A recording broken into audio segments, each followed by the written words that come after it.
গত 5/9/2023 তারিখ কোর্ট চত্বরে মুহুরী অমিত আচার্যের উপর আক্রমণ হয়েছিল। কিছু লোক সংঘবদ্ধভাবে আক্রমণ করেছিল।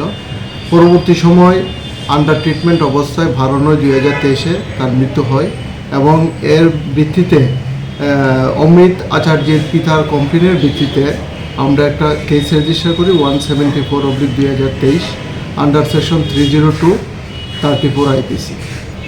এই কেসে এখন পর্যন্ত টোটাল 7 জনকে অ্যারেস্ট করা হয়েছে। আগে 6 জনকে অ্যারেস্ট করা হয়েছে, এর মধ্যে 4 জন অ্যাডভোকেট এবং 2 জন মুহুরী।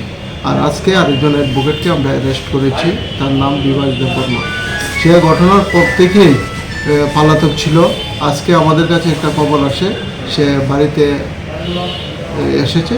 এই খবরের ভিত্তিতে আইও কেসের তদন্তকারী অফিসার SI রঞ্জিত দাস সঙ্গে স্টাফ নিয়ে তার বাড়িতে রেড করে এবং তাকে আজকে আমরা অ্যারেস্ট করি এবং আগামীকালকে তাকে পুলিশ রিমান্ড চেয়ে আমরা আদালতে প্রেরণ করব।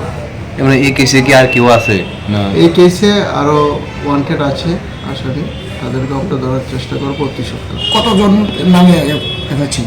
এফআইআর তো ছিল 2 জনের নামে এফআইআর ছিল।